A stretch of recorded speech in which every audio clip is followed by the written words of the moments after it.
రాష్ట్ర ఆదేశాల మేరకు రాష్ట్ర అధ్యక్షుడు పాల్గొంటే చైతన్య గారి ఆదేశాల మేరకు మరియు మా గౌరవ మాజీ శాసనసభ్యులు వెంకటగౌడ గారి ఆదేశాల మేరకు మేము ఈరోజు డిఎస్సి మీద జరిగిన అవకతవకల మీద సిట్టింగ్ జడ్జితో విచారణ జరిపించాలని మరియు మెరిట్ టెస్ట్ని ఎక్కడికైనా నెట్లో పెట్టకుండా వాళ్ళకి ఎవరు కావాల్సిన వాళ్ళకి మెసేజ్ చేయడము కొత్త పద్ధతికి ఇంతకు ముందు ఎప్పుడు ఇలా జరగలేదు.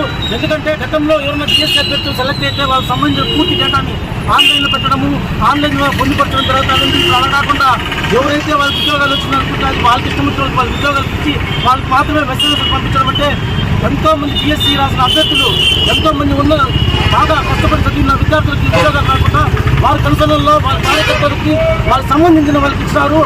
ఇటీవలే నేను తిరుపతి వచ్చినప్పుడు కూడా అక్కడున్న విద్యార్థి నాయకులు అంటే నాట్ ఓన్లీ వైఎస్ఆర్సీపీ మామూలు అభ్యర్థులపై ప్రెస్ మాకంతా మార్కులు వచ్చాయి, మరి మాకన్నా తక్కువ మార్కులు వచ్చారు ఉద్యోగాలు వచ్చాయి. దీన్ని షాప్ చైర్మన్గా ఉన్న ఇప్పటికీ షాప్ చైర్మన్ రవినాయుడు అమ్ముకున్నారనేసి వాళ్ళే ఆరోపించినారు. కాబట్టి మేము పూర్వంలో మా వైఎస్ఆర్సీపీ విద్యార్థి విభాగం తరఫున ప్రతి ఒక్కరూ మేము కోరుకోవడం ఏమంటే ఈ సిట్టింగ్ జడ్జితో విచారణ జరిగి ఇది సిబిఐ పేరు వేస్తేనే ఏం జరిగింది, దీంట్లో ఎవరికి అన్యాయం జరిగిందంతా సామాన్య ప్రజలకి న్యాయం జరిగిందంతా తెలుగుదేశం కుటుంబ సభ్యులు తెలియజేసుకుంటూ దీని మీద మా పోరాటం ఆగదు. సోమవారం యువజన విభాగం ఆధ్వర్యంలో కూడా కలెక్టరేట్ ధర్నా ఉంటుంది. కాబట్టి దీని మీద విచారణ జరిపేంత వరకు వైఎస్ఆర్సీపీ విద్యార్థి విభాగం నిద్రపోదని తెలియజేసుకుంటున్నాం.